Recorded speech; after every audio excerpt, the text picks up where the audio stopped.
우리 은하에는 최대 약 4천억 개의 별과 1조 개의 행성이 있다고 추정됩니다. 이 많은 별과 행성들이 존재함에도 불구하고 우리는 여전히 외계 생명체의 존재에 대해 확실한 증거를 찾지 못하고 있습니다. 과학자들과 천문학자들은 다양한 방법으로 우주의 신비를 탐구하고 있습니다. 특히 외계 생명체의 존재 가능성에 대해 많은 관심을 가지고 연구를 진행하고 있습니다. 우리 인류는 외계 생명체와의 첫 접촉에 대한 꿈을 갖고 있습니다. 이는 영화나 소설 속에서 많이 다루어지는 소재이기도 합니다. 과거에는 푸에르토리코에 위치한 아레시보 천문대에서 세계에서 가장 큰 단일 접시 라디오 망원경으로 아레시보 전파 메시지를 우주 깊은 곳으로 보내며 외계 문명과의 소통을 시도했었습니다. 이 메시지는 우리 행성에 대한 정보, 인류의 모습, 우리 DNA의 구성 등을 담고 있어서 만약 외계 문명이 이를 수신한다면 우리에 대해 자세히 알 수 있게 될 것입니다. 그러나 이 메시지가 목적지에 도착하기까지는 약 25,000 광년이 걸리기 때문에 인류가 외계 문명과 소통하기까지는 상당한 시간이 걸릴 것으로 예상됩니다. 이와 같이 우주의 광대함과 물리적 한계 때문에 외계 생명체와의 접촉은 매우 어려운 과제입니다. 무엇보다도 빛의 속도로 이동하는 신호조차도 은하내에서의 이동에는 수천 년이 걸릴 것입니다. 따라서 인류가 외계 문명과 소통하거나 발견하기까지는 많은 인내와 시간이 필요할 것으로 보입니다. 이러한 연구와 탐사 노력에도 불구하고 현재까지 외계 생명체의 존재를 뒷받침할 수 있는 구체적인 증거는 발견되지 않았습니다. 하지만 이는 외계 생명체가 존재하지 않는다는 것을 의미하지는 않습니다. 아직 인류가 탐색하지 못한 우주의 방대한 부분이 남아있으며 그곳에는 우리가 상상하지 못한 다양한 형태의 생명체들이 존재할 가능성이 있습니다. 외계 생명체의 존재를 탐구하는 데 있어서 중요한 고려사항 중 하나는 그들이 얼마나 흔할까 하는 점입니다. 이에 대한 대답을 시도한 것이 바로 드레이크 방정식입니다. 1961년 천문학자 프랭크 드레이크가 개발한 이 방정식은 우주에 존재할 수 있는 문명의 수를 추정하기 위해 사용됩니다. 방정식은 여러 요소를 고려하여 외계 문명의 수를 계산하며 이를 통해 우리 은하에서 지적 생명체의 존재 가능성을 수학적으로 평가하려 합니다. 드레이크 방정식은 다음과 같은 요소들을 고려합니다. 1. 우리 은하에서 별이 형성되는 비율. 2. 이 별들 중 행성계를 가진 비율. 3. 그 행성계들 중 지적 생명체가 존재할 수 있는 환경을 가진 행성의 비율. 4. 이 행성들 중 실제로 생명체가 진화하는 비율. 5. 지적 생명체로 진화하는 비율. 6. 지적 생명체가 충분히 발전하여 다른 문명과의 소통이 가능한 기술을 개발하는 비율. 7. 이러한 문명이 소통을 시도하는 기간입니다. 드레이크 방정식은 우주에 존재할 수 있는 문명의 수에 대해 광범위한 추정치를 제공합니다. 예를 들어 만약 은하에 100억 개의 별이 있고 그중 1%만이 행성계를 가지며 그중 1%의 행성에서 생명체가 존재하고 또 그중 1%에서 지적 생명체가 발달했다고 가정한다면 우리 은하에만 수천 개의 문명이 존재할 수 있습니다. 하지만 드레이크 방정식은 여전히 많은 가정에 의존하며 각 요소에 대한 정확한 수치를 아는 것이 불가능하기 때문에 그 결과는 상당한 불확실성을 내포하고 있습니다. 이러한 불확실성에도 불구하고 이 방정식은 외계 문명의 존재 가능성을 과학적으로 탐구하려는 중요한 시도로 간주됩니다. 결국 드레이크 방정식은 우리에게 가능성의 창을 열어줍니다. 우주가 얼마나 큰지 그리고 그 안에 다양한 형태의 생명체가 존재할 수 있는 환경이 얼마나 많은지를 고려할 때 우리는 지적 생명체를 찾아내려는 노력을 계속해야 할 충분한 이유를 갖고 있습니다. 우주의 광대함은 외계 문명과의 접촉을 매우 어렵게 만드는 요소 중 하나입니다. 우리 은하의 크기만 해도 상상을 초월하는데 은하 중심에서 지구까지의 거리는 약 25,000 광년에 달합니다. 이 거리를 빛의 속도로 이동한다 해도 수만 년이 걸릴 정도로 거리가 매우 멀기 때문에 신호를 보내고 받는 데에도 엄청난 시간이 소요됩니다. 예를 들어 45년 전에 우주 깊은 곳으로 보낸 아레시보 메시지는 지금도 여전히 목적지까지 가는 길에 있습니다. 이 메시지가 우리 은하 내의 다른 문명에 도달하기까지는 수천 년이 걸릴 것이며 만약 거기서 응답이 온다 해도 그 응답이 지구에 도달하는 데에는 또다시 수천 년이 필요할 것입니다. 따라서 외계 문명과의 접촉은 단순히 기술적인 문제가 아니라 우주의 규모에 따른 시간적 제약을 가지고 있습니다. 이와 함께 또 다른 문제는 우주에서 지적 생명체가 발생할 확률과 그들이 지구와 동시대에 존재하며 우리가 접촉할 수 있는 기술을 가지고 있을 확률입니다. 우주는 약 138억 년 전에 생성되었으며 지구는 그보다 훨씬 늦은 약 45억 년 전에 형성되었습니다. 우주의 역사를 통틀어 보았을 때 지적 생명체가 발생하고 기술적으로 발달하여 우주로 신호를 보낼 수 있는 시기는 굉장히 짧은 순간일 수 있습니다. 또한 우리가 현재 이해하고 있는 물리 법칙에 따르면 빛의 속도는 우주에서 정보를 전달할 수 있는 최대 속도입니다. 이는 실질적으로 우주의 거대한 규모와 결합하여 외계 문명과의 의사소통에 큰 장벽을 만들고 있습니다. 이러한 이유로 현재까지 외계 생명체의 명확한 증거를 찾지 못한 것일 수도 있습니다. 이처럼 우주의 광대함과 시간적 공간적 제약은 외계 문명과의 접촉을 더욱 어렵게 만드는 중요한 요인입니다. 인류는 외계 생명체를 찾기 위해 과학기술의 발달을 활용하고 있습니다. 최근의 노력 중 하나는 Breakthrough Listen 프로젝트입니다. 이 프로젝트는 지구에서 가장 가까운 100만 개의 별과 100개의 은하를 대상으로 외계에서 오는 신호를 찾는 데 초점을 맞추고 있습니다. 세계 곳곳의 고성능 라디오 망원경과 광학 망원경을 동원하여 하늘을 면밀히 관찰함으로써 외계 생명체의 흔적을 찾으려는 노력을 기울이고 있습니다. Breakthrough Listen 프로젝트는 아직까지 외계 문명의 명확한 신호를 감지하지 못했지만 현재 인류의 기술 수준과 탐사 범위를 고려할 때 우주의 거대한 규모와 복잡성 속에서 외계 문명의 신호를 포착하기란 매우 도전적인 과제입니다. 이 프로젝트는 인류가 우주에 대한 이해를 넓히고 외계 생명체 탐색 기술을 발전시키는 중요한 단계를 나타냅니다. 이와 더불어 다양한 우주 탐사 임무들도 외계 생명체 탐색에 기여하고 있습니다. 예를 들어 나사의 마즈 로버 임무는 화성의 메탄 발견 등을 통해 그곳에 과거 생명체가 존재했을 가능성을 시사합니다.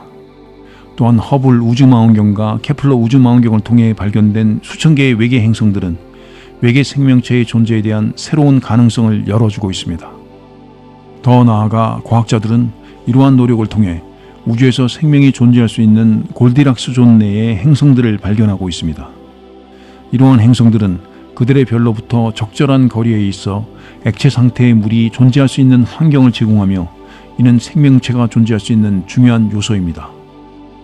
외계 문명의 존재에 대한 구체적인 증거가 아직까지 발견되지 않은 것은 여러 가지 이유로 인해 설명될 수 있습니다. 첫째, 외계 문명이 존재한다 하더라도 우리가 감지할 수 있는 수준의 기술을 개발하지 않았을 수 있습니다. 외계 행성에 지적 생명체가 존재한다 하더라도 그들이 고도의 문명을 이루고 우주의 신호를 보내는 단계에 이르렀는지는 불확실합니다. 둘째, 외계 문명의 존재가 우리와 시간적으로 일치하지 않을 수 있습니다. 우주는 약 138억 년의 역사를 가지고 있으며 지적 생명체가 존재할 수 있는 시간창은 매우 짧을 수 있습니다. 다른 문명이 이미 존재했거나 아직 나타나지 않았을 가능성도 있습니다. 셋째, 우리의 탐색 범위가 아직 충분하지 않을 수 있습니다. Breakthrough Listen 프로젝트와 같은 노력에도 불구하고 우리가 관찰하고 탐색할 수 있는 우주의 영역은 매우 제한적입니다.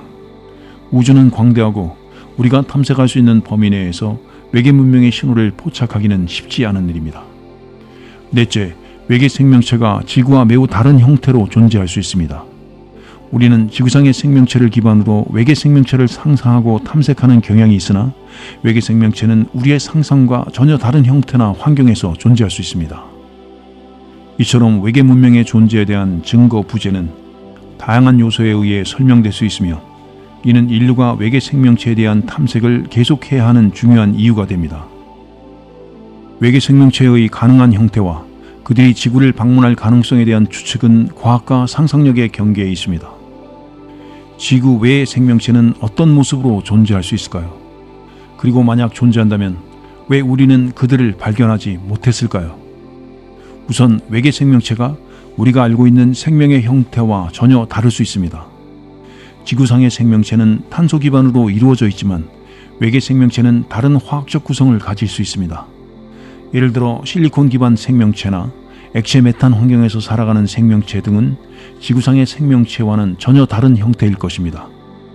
또한 외계 생명체가 지구를 방문했다는 주장은 오랜 시간 동안 많은 사람들의 상상력을 자극해 왔습니다. 일부는 UFO 관찰이나 고대 문명과의 접촉 등을 외계 생명체의 방문 증거로 주장합니다. 그러나 이러한 주장들은 과학적인 검증을 받지 못했으며 대체로 미확인 또는 오해에서 비롯된 것으로 여겨집니다. 한편 외계 생명체가 고도로 발달한 문명을 이루고 있다면 그들의 기술 또한 우리의 이해를 초월할 수 있습니다. 이러한 경우 그들은 지구에 방문할 수 있는 기술을 가지고 있을 수도 있지만 우리가 그들의 존재를 인지하지 못하거나 그들이 우리와 접촉하고 싶어 하지 않을 수도 있습니다. 물론 이 모든 것은 추측에 불과하며 현재까지 외계 생명체의 방문에 대한 명확하고 과학적인 증거는 없습니다. 따라서 외계 생명체의 존재와 그들의 지구 방문 가능성은 여전히 미지의 영역으로 남아있으며 앞으로의 과학적 발견과 탐사를 통해 더 많은 답을 찾을 수 있을 것입니다. 인간의 우주에 대한 이해는 시간이 지남에 따라 지속적으로 발전해 왔으며 이는 외계 문명에 대한 우리의 관점과 가설에 대한 큰 영향을 미쳤습니다. 우리가 우주를 이해하는 방식은 외계 생명체의 존재 가능성을 평가하는 데 중요한 역할을 합니다. 첫째, 우리가 우주의 규모와 구조에 대해 더 많이 알게 됨에 따라 외계 생명체의 존재 가능성에 대한 평가가 달라질 수 있습니다. 과학자들은 우주가 138억 년 전에 빅뱅으로 시작되었으며 끝없이 확장되고 있다는 것을 발견했습니다. 이러한 지식은 외계 문명이 존재할 수 있는 범위와 그들이 진화할 수 있는 시간창을 넓혀주었습니다. 둘째, 천문학과 우주물리학의 발전은 우주에 존재할 수 있는 행성의 유형과 수를 더 잘 이해하는 데 도움을 주었습니다. 예를 들어 케플러 우주망원경을 통해 발견된 수천 개의 외계 행성은 생명체가 존재할 수 있는 새로운 세계들을 제시하고 있습니다. 셋째, 우주에 대한 이해는 외계 문명과의 의사소통 가능성에 대한 고려 방식을 변화시켰습니다. 우주의 광대한 규모와 복잡성을 고려하면 외계 문명과의 의사소통은 극히 어려운 일이 될 수 있습니다. 따라서 외계 문명과의 소통을 시도하는 방식과 기술 개발에 있어 혁신적인 접근이 필요합니다. 넷째, 우리의 이해는 외계 생명체를 찾는 방식에도 영향을 미쳤습니다. 우주 탐사 미션과 천문학적 관측을 통해 과학자들은 생명체의 존재 가능성을 가진 행성을 찾고 그곳에서 생명체가 살아가는 환경을 연구하고 있습니다. 외계 생명체와 문명의 존재에 대해 다양한 이론과 가설이 존재합니다. 이 이론들은 과학적 연구와 상상력이 결합된 결과로 외계 생명체가 존재할 수 있는 다양한 가능성을 탐구합니다. 먼저 고대 외계인 이론입니다. 이 이론은 외계인들이 과거에 지구를 방문했으며 인류 문명의 발달에 영향을 미쳤다고 주장합니다. 이는 일부 고대 예술 작품이나 건축물에서 외계인의 존재를 암시하는 것으로 해석됩니다. 외계 생명체의 존재 이론. 이 이론은 우주 곳곳에 생명체가 존재할 수 있으며 이 중 일부는 지적 생명체일 수 있다는 가정에 기반합니다. 예를 들어 화성이나 목성의 위성 유로파와 같은 곳에서는 생명체의 흔적을 찾을 수 있을 것으로 예상됩니다. 페르미의 패러독스. 이 패러독스는 외계 생명체가 널리 존재한다면 왜 아직까지 그 증거를 찾지 못했는가에 대한 의문을 제기합니다. 일부 이론은 지적 문명들이 자기 파괴적인 경향을 가지고 있거나 우리와는 너무 먼 거리에 위치해 있거나 우리와의 접촉을 원하지 않을 수 있다고 제안합니다. UFO 관찰. UFO의 목격은 외계 문명의 방문 증거로 종종 인용됩니다. 그러나 이러한 목격 대부분은 자연현상이나 인간의 활동으로 설명될 수 있으며 과학적인 증거로서의 신뢰성은 제한적입니다. 시뮬레이션 이론. 이 이론은 우리가 살고 있는 현실이 사실은 고도로 발달한 문명에 의해 생성된 시뮬레이션일 수 있다는 가설을 제시합니다. 이 경우 시뮬레이션을 생성한 문명은 외계 생명체로 간주될 수 있습니다. 이러한 이론들은 현재까지 확실한 증거 없이 주로 추측과 가정에 의존하고 있습니다. 그러나 이들은 우리가 우주와 생명의 존재에 대해 생각하고 탐구하는 방식에 중요한 영향을 미치며 새로운 과학적 발견과 탐사에 영감을 제공합니다. 외계 생명체에 대한 공포와 위협 인식은 대중문화와 과학적 가설 사이에서 다양한 형태로 나타나고 있습니다. 이러한 인식은 인류가 외계 생명체의 존재 가능성을 어떻게 받아들이고 대응할지에 대한 중요한 측면을 이루고 있습니다. TV나 소설 등에서 외계인은 종종 지구를 침략하거나 인류에 위협을 가하는 존재로 묘사됩니다. 이러한 묘사는 대중 사이에서 외계 생명체에 대한 두려움과 공포감을 조성할 수 있으며 이는 외계 생명체의 실제 발견 시 사회적 반응에 영향을 미칠 수 있습니다. 일부 과학자 전문가들은 외계 생명체가 인류에게 위협이 될 수 있다고 경고합니다. 이들은 외계 문명이 고도로 발달했다면 그들의 기술이 인류에게 위험을 초래할 수 있으며 이에 대한 대비가 필요하다고 주장합니다.